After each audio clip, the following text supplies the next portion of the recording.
All right, everyone. So Prop 8 authorizes state regulation of kidney dialysis clinics and limits charges for patient care. So according to the official Secretary of State ballot summary, Prop 8 limits the amount outpatient kidney dialysis clinics may charge for patient care and imposes penalty for excessive charges.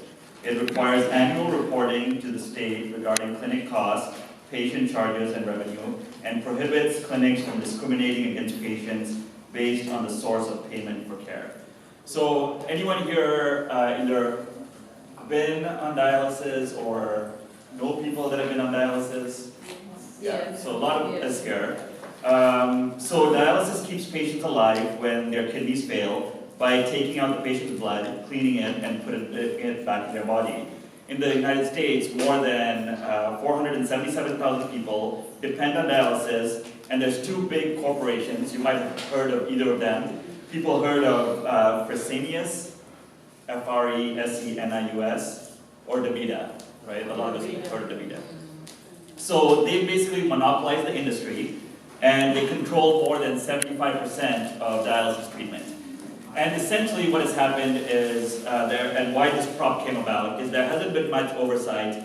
They have been making killer profits, paying their CEOs exorbitant salaries, and no one really knows and there's no kind of regulation with these dialysis clinics, right? Are you surprised?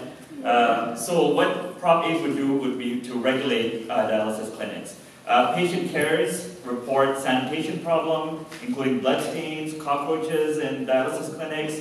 The lack of proper sanitation and hygiene can contribute to high infection rates. And we've done these town halls in other places. We met one of the dialysis workers. She also talks about the short staffing and how she has to jump around treating 8 different people at one time.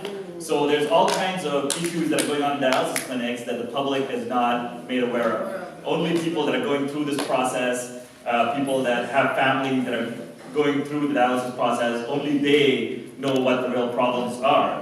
But I'll tell you how that this actually increases the cost for all of us, right? What's going on in there.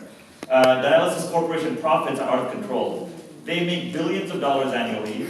The average profit margin for DaVita and Fresenius clinics in California is 17%. That's more than 5 times what they make in an average hospital in California. They spend lavishly on executive pay and perks like private airplanes, right? So can you imagine how much money they are or they're planning to spend to kill this ballot measure? Yeah. So you're going to be seeing a lot of commercials and a lot of TV and a lot of mail that's going to be coming. I think they're going to spend more than $40 million on trying to kill this bill. Dialysis companies charge patients with private insurance an average of $150,000 a year of dialysis treatment. That's basically a 350% markup from the cost of providing care. Insurance companies are forced to pass the cost to all policyholders, so we end up paying more, driving up healthcare premiums for all of us. Blue Shield of California reports that it takes 3,800 enrollees to offset the cost of one dialysis patient.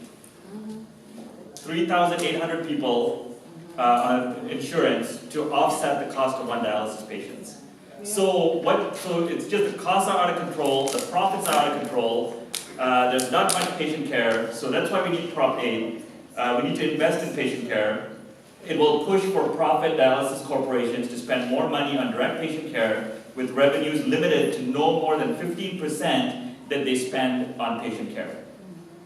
So when you tell a big corporation like this, hey, you're only going to be able to make 15% more than cost, they're not going to like this because right now they're making millions and billions of dollars and they don't have any kind of regulation.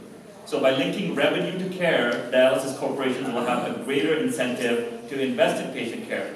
So we're kind of going to force them to invest in patient care because if they invest in patient care, then they can charge 15% more, because they're not doing it now. So this proposition would force them to invest more money in patients. And when we stop dialysis companies from overcharging, we can bring down the healthcare premium for all of us, right? So Prop 8 is something that's not only going to increase the benefits and the care that patients on dialysis get, but it's going to also bring down their costs, but it's also going to bring down the healthcare insurance premium for all of us. So just keep this one in mind. because you're going to get a lot of scare tactics, you're going to get every kind of fear. What essentially the companies are telling people is, oh, if you limit how much profit we can make, we're not going to open as many clinics, we're not going to have as much care out there, so it'll be even harder for people to get dialysis care, right? That's the argument that they're going to be making out there. So they're basically saying if we can't make the billions and billions of profits, then we're not going to continue doing this work. And that's clearly not the case. They need some kind of regulation. There's no oversight. No one's overlooking this industry. We kind of keep tabs on our hospitals, on our pharmaceutical companies, because they're much more prominent and they're much more in the news, but no one's watching over dialysis clinics. So that's why Prop 8 is in there. Once again, we don't have, consumers, patients, regular people. We don't have $42 million to spend on this ballot proposition. But as we'll continue to remind you in your red bags, there's at least 100 slate cards there that talk about this proposition and all the other propositions. We just need to make sure it gets out to people so that they understand what Prop 8 is and vote for this measure because it helps seniors, sick people, workers in dialysis clinics. So yes on Prop 8. Thank you.